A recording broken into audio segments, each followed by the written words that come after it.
بسم الله الرحمن الرحيم شهر رمضان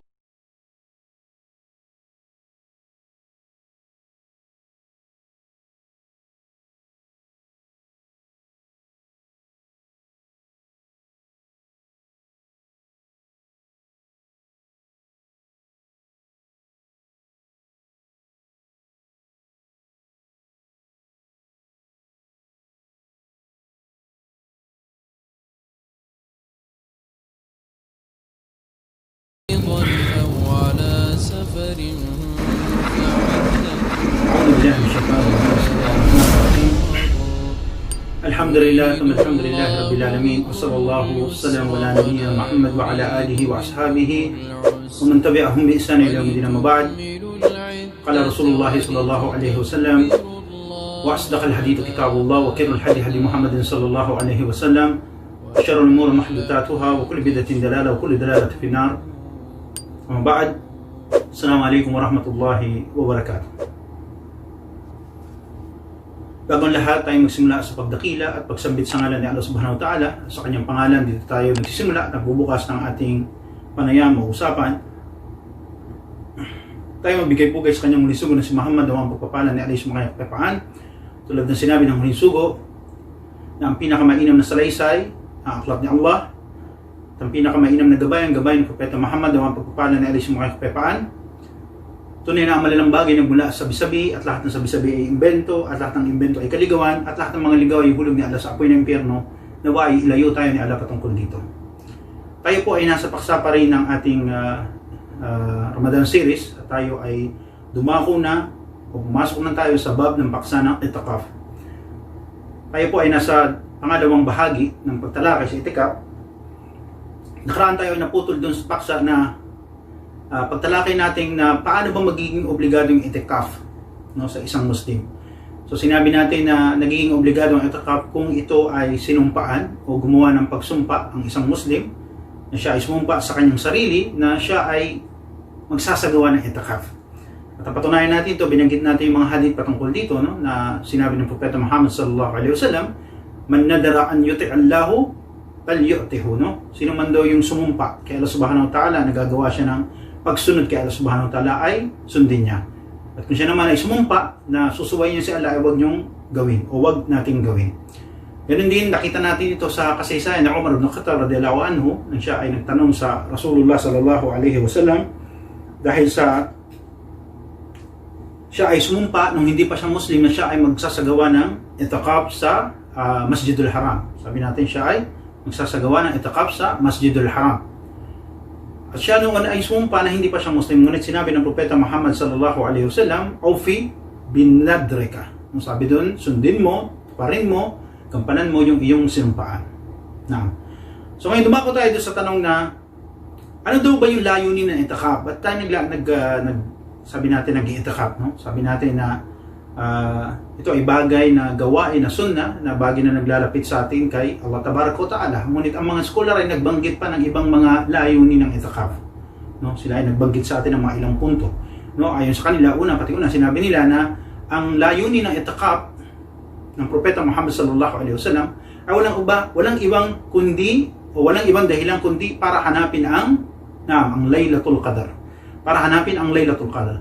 Sabi natin sa hadith na nabanggit, no, wa an Abi Sa'id al-Khudri radhiyallahu anhu qala inna Rasulullah sallallahu alayhi wa sallam i'tikaf al-ashra awwal min Ramadan thumma i'tikaf al-ashra al-wasata min Ramadan thumma i'tikafu fil ashra awaqir min Ramadan. Sabi ni Abi Sa'id al-Khudri, kalugdanawa siya ni Allah, na ang mensahero ni Allah, nawa ang pagpapala ni Allah sa kanyang kapayapaan, siya ay nagsagawa ng itikaf sa unang 10 araw ng Ramadan, no? Pati una nagsimula siya magsagawa ng itikaf, siya ay nagsimula muna ng 10 first 10 days ng Ramadan, no? Pagkatapos siya ay nagsagawa rin ng itikaf sa 10 panggitna ng Ramadan. Ibig sabihin, from 1 to 10 days of Ramadan, nagsagawa siya ng itikaf. Tapos ganun din, nagsagawa siya ng itikaf from 11 to 20 days ng Ramadan, no? Sabi natin siya ay nagtayo ng maliit na muqayyim, no? Muqayyim, sabi natin ito ay tolda o sabi natin tent, no? Na kung saan ito ay mayroon takip na tela. Tapos sinawi niya yung takip na ito at nangusap siya. Sabi pa dun sa ibang rawi hanggang sa siya rin ay mag-itikaf ng last 10 days ng Ramadan. Sabi doon sa huling 10 gabi ng Ramadan, nung nagsisimula na siya mag-itikaf, hinawi niya yung tela at nagmusap siya sa mga tao. Sabi niya, no, pinaliwanag niya sa mga sahaba radhiyallahu anhum kung anong ginagawa niya. Sabi niya, ako ay nag-i'tikaf. No, walang ibang dahilan para hanapin ang Laylatul Qadr. Sabi doon, nung hinawi niya yung takip ng kanyang tent, no, o kanyang muqayyim, o kanyang tolda, sinabi niya nang usap sa mga tao, ako ay nagsasagawa ng itikaf sa unang 10 araw dahil sa paghahanap ng gabing ito. Ano yung tinuturing doon? Laylatul Qadr. Pagkatapos ay nagsagawa muli ako ng itikaf sa 10 araw sa gitna ng Ramadan. Pagkatapos ay sinabi sa akin, ibig sabihin sinabi sa kanya ni Jibril alayhi salam, na ito ay nasa huling 10 ng gabi ng Ramadan. Kaya pinayo niya sa mga sahaba radhiyallahu anhum, no? Kaya sino man sa inyo ang magnais na magsagawa ng itikaf, ay magsagawa ng itikaf. Kaya nagsagawa ng itikaf ang mga sahaba kasama niya, no? Taba'ahu as-sahabu o as-sahaba radwanullahi alaihim, no, li Rasulullah sallallahu alaihi wasallam. Sabi doon, kaya sumunod yung mga sahaba sa propeta Muhammad sallallahu alaihi wasallam kasi andun na yung paghihikayat niya, no. Ito ay iniulat ni Imam Muslim.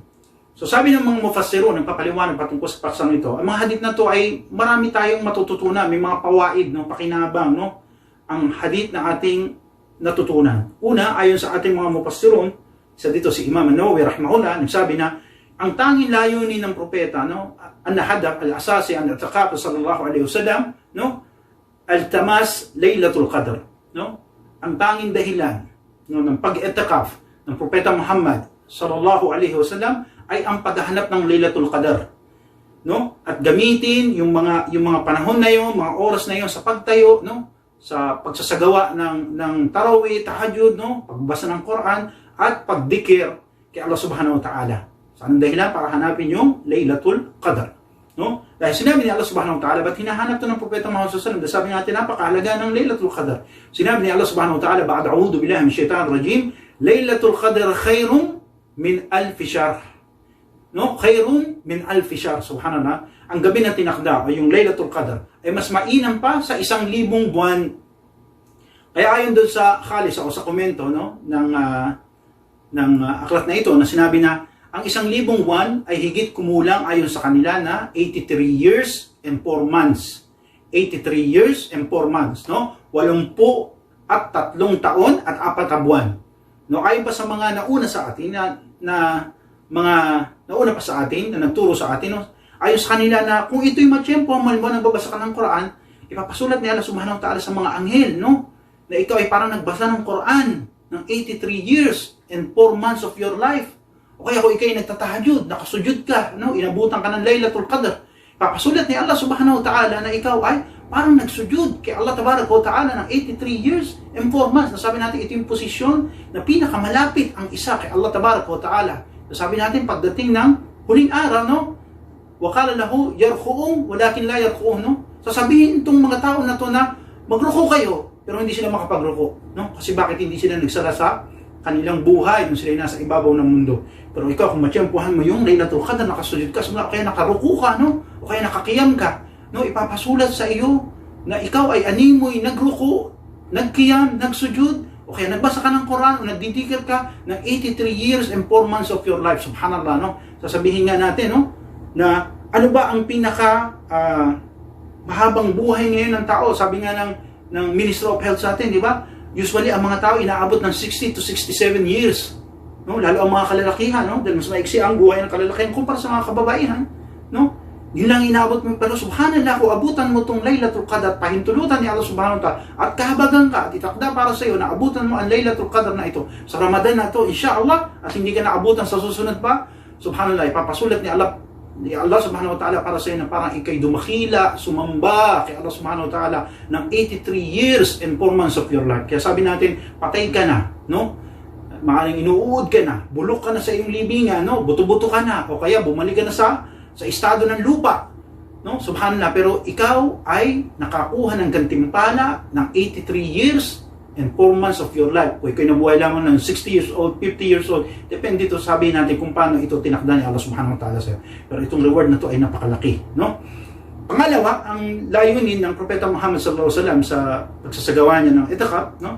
Ayon sa mga mupassirun, nagpapaliwanag ng paksang ito, sabi natin isa din si Imam Nawawi, ayon sa kanya na, at-taniyan, ijtihad sallallahu alaihi wasallam fil tahriha qabl al-ma'rifatu biwaqtaha. No? Sabi ng Propeta Muhammad sallallahu alaihi wasallam ay nagsikap, no?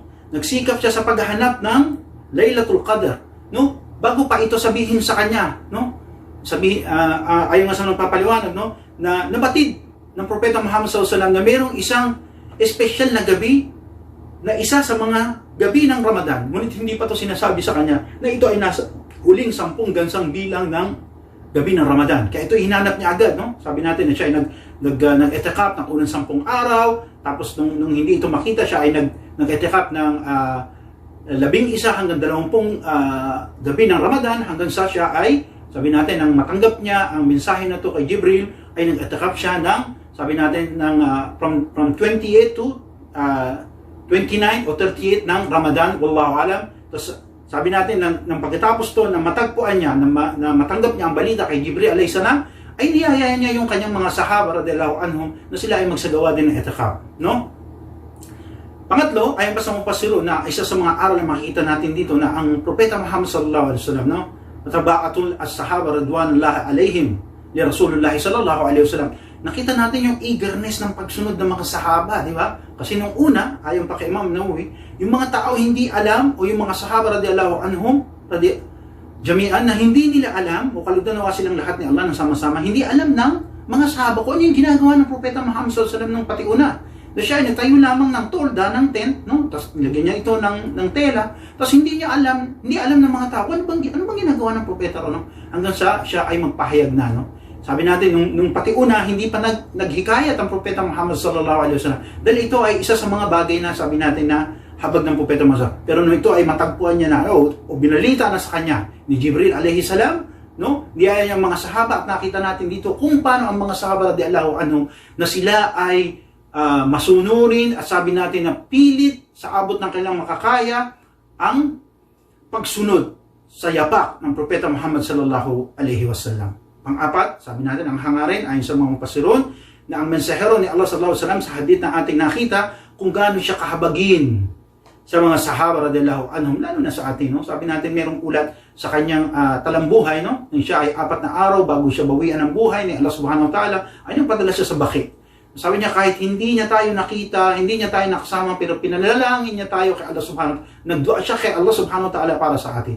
At sinabi niya sa mga sahaba, at narinig ito ng mga sahaba na namimiss tayo ng Rasul sallallahu alaihi wasallam, no? Kaya sabi natin, hindi pa man tayo pinapanganak, ay pinagselosan na tayo ng sahaba radhiyallahu anhum jami'an, no? At nakita natin dito kung gaano kahabagin ang Propeta Muhammad sallallahu alaihi wasallam sa mga sahaba, no? Radhiyallahu anhum jami'an, na kung saan kalugdan-nawa silang lahat ni Allah ng sama-sama. Kasi nang unang hinahanap to ng Propeta Muhammad sallallahu alaihi wasallam, hindi niya agad sinabihan yung mga sahaba, no? First 10 days, no? Second 10 days. Hanggang sa pahayag sa kanya ni Jibril, tsaka niya niyaya yung mga sahaba radhiyallahu anhum. Dahil alam ng Propeta Muhammad sallallahu alaihi wasallam kung gaano kahirap ang mag-itikaf.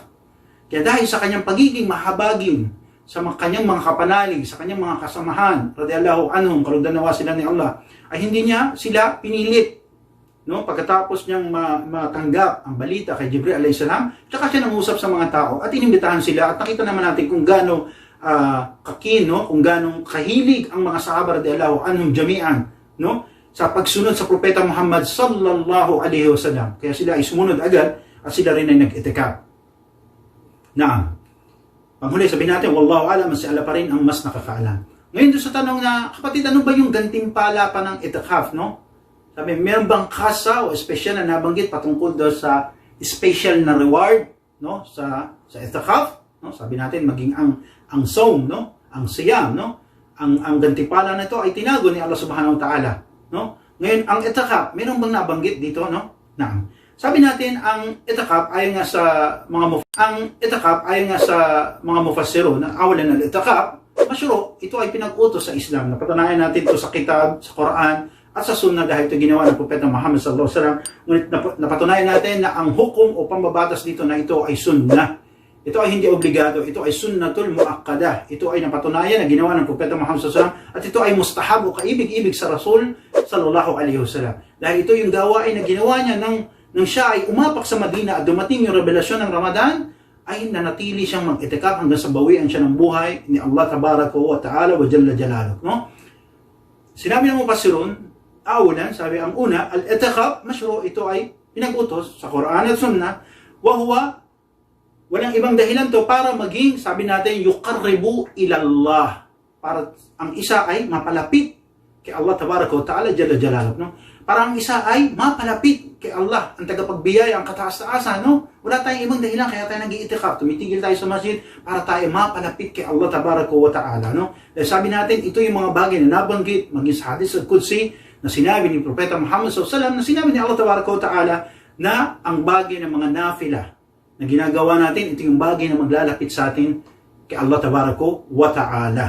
Pangalawa, ayon pa sa mga mufassirun, napapaliwanag patungkol sa paksang ito, no, na mayroong mga naiulat na hadith, no, radat al-hadith, no, fi fasl al-i'tikaf o fi fadail al-i'tikaf, no, lakin innaha kulluha da'if, no, wal mawdu'. Ang sabi ng mga mufassirun, no, na maraming naiulat na mga hadith sa patungkol sa i'tikaf, ngunit ayon sa kanila na mga ito ay mga mahihinang salaysay na hindi natin pwedeng sandalan.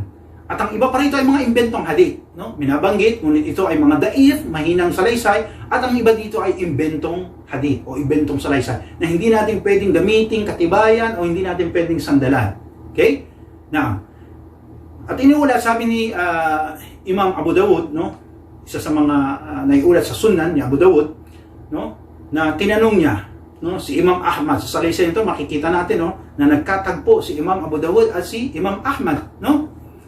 Sabi doon na tinanong ni Imam Abu Dawud si Imam Ahmad rahimahullah. Sino to si Imam Ahmad na to? Ayon kay Abu Dawud, na ito si Imam Ahmad ibn Hanbal rahimahullahu wa ta'ala. Ang isa sa mga patnugot, punong guro ng mula sa apat na madhab, no? Yung tinatawag natin na Hanbali.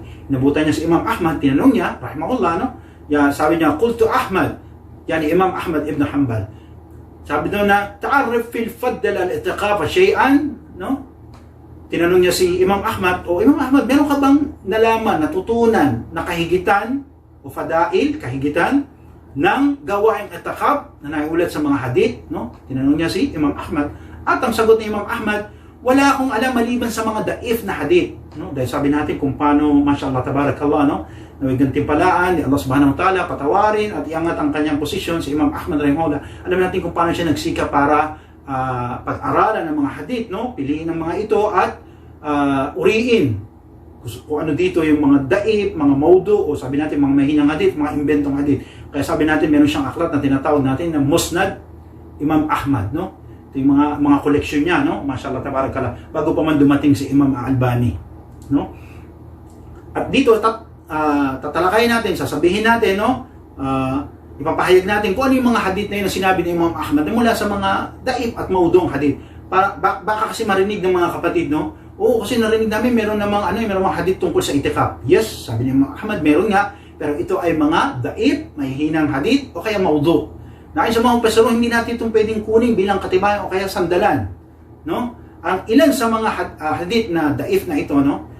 Sa dito, banggitin natin, na nabanggit, an Ibn Abbas radiyallahu anhu, anna Rasulullah sallallahu alaihi wasallam qala fil mu'takif, no? Wa huwa ya'khifu dunub, no? Sabi ni Ibn Abbas, kalugdan nawa siya ni Allah, na umano sinabi daw ng mensahero ni Allah, nawa ang pagpapalan ni Allah sa mga kapapaan patungkol sa nagsasagawa ng i'tikaf, no? Sabi daw na huwa ya'khifu fid dunub, na ang nagsagawa ng i'tikaf siya ay tumitigil sa paggawa ng kasalanan, no? Ayon sa kanya, no? At siya ay gaganti pala ang katumbas ng lahat ng mabuting gawa, no? Ito ay naiulat sa Ibn Majah. Ngunit ayon muli kay Imam Al-Albani, no? Isa rin siya sa nagsabi na ang hadith na ito ay daif at ito ay tinipon niya mula sa mga koleksyon na salaysay ni Ibn Majah, no? Ibig sabihin, ito ay tinipon ni Ibn Majah, ngunit ito ay daif ayon kay Imam Al-Albani. At again, hindi natin pwedeng kunin ito bilang katibayan. no? Batay muli sa isang salisay hadith, isang muli ito na daif, no? Sabi daw na, wa ni Ibn Abbas, qala Rasulullah sallallahu alaihi wasallam, man attaqa, no, yuman ibtigha'i wajhi Allah ta'ala, no, ja'ala Allah bainahu wa bainahu an-nar talata hanadiq, no, wa fil akhir hadith. Sinabi daw na sinalisay ni Ibn Abbas, na sinabi daw ng sugo ni Allah na ang pagpapala ni alayhi sumakanyang kapayapaan, sino man ang magsagawa ng i'tikaf ng isang araw at nagdanais lamang na mukha ni Allah, ibig sabihin khalis lillah, siya umano ay pagkakalooban ni Allah sa pagitan niya at pagitan ng apoy ng tatlong hukay na ang layo ay yung layo ng direksyon. Ang sabi doon sa ibang ulat, mula silangan ng timog. Wallahu alam. Ngunit ayon kay Imam Al-Albani, rahimahullah, no? Muli doon sa sinabi rin ni Imam Ahmad sa kanyang musnad na ang hadith na ito ay daif. Hindi natin pwedeng kunin. No? Sa pangatlo, sabi doon, meron pang hadith na ulat, muli ito ay isa sa mga daif din na hadith. No? Sabi doon, an Aisha, qalat anna Nabiy sallallahu alaihi wasallam man attaqaba imanan wa ihtisaban ghufira lahu ma qaddama li dhanbi, no? Ghufira lahu ma qaddama li dhanbi. Sabi ni al-Mu'minin Aisha, umano, kalugdan nawa siya ni Allah, na umano ay sinabi daw ng propeta na ang pagpapala ni Allah sumkanyang kapayapaan. Sino daw magsagawa ng i'tikaf na nananalig at umaasa ng gantimpala, umano patatawarin daw yung kanyang kasalanan, no? Again, sinabi ni Imam Albani na ito ay daif, ito ay mahinang hadith na hindi natin pwedeng gamitin katibayan at hindi natin pwedeng sandalan. Panghuli, sinabi natin isa pa sa inuulat mula kay Baihaqi, no? Mula kay Hussein, no, bin Ali, ibig sabihin si Hussein na anak ni Ali. Radiyallahu anhuma, qala Rasulullah sallallahu alaihi wasallam, man attaqab asharan fi Ramadan kana kahajjatain wal umratain. Subhanallah. No? Isa na isa ni Al-Hussein bin Ali umano daw, no? Kalugdan nawa sila ni Allah, yung mag-amang ito, no? Si Hussein, anak to ni Ali, ito ay apo ni Propeta Muhammad sallallahu alaihi wasallam. Si Ali ay asawa ni Fatima, na anak ni Propeta Muhammad sallallahu alaihi wasallam. Na umano sinabi daw ng mensahero ni Allah na ang pagpapala ni alayhi mga kapayapaan, sino man daw magsagawa ng i'tikaf ng 10 araw sa Ramadan ay animoy nag-hajj ng 2 ulit at nag-umrah ng 2 ulit, no? Subhanallah, no? Kakatawa itong hadith na ito. Ngunit ayon kay Imam Albani na ito ay mawdu, ito ay invented hadith, no? Ito ay invented hadith, no? Mas malupit to, no? Mas malala to kasi ito ay mawdu. Yung mga naunang binanggit natin, ito ay daif.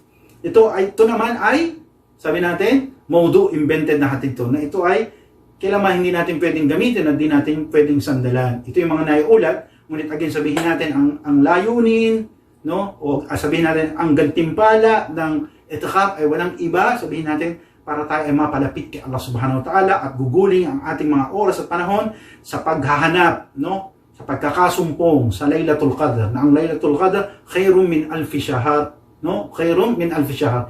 Na ang gantimpala nito ay masigit pa sa 1,000 taon, na ang katumbas ay sa mufassirun, no? Piniwanag din Imam Nawawi rahimahullah na ito ay higit kumulang, no? Sabi natin na 83 years and 4 months of our life. Wallahu a'lam, at si Allah pa rin ang mas nakakaalam. So sabi natin, ano ba yung ibang yung layunin natin? Sabi natin mag-i'tikaf tayo. Yes, nakita natin na ang bagay na ito ay maglalapit sa atin kay Allah subhanahu wa ta'ala, no? Na kung saan ito ay pag-aabang sa Laylatul Qadr, na itong matsyempuhan natin 1,000 buwan. Ngayon, ang tanong pa ng mga ibang kapatid natin, sabi, ano ba yung pwede nating maging layunin kung tayo mag-i'tikaf, no?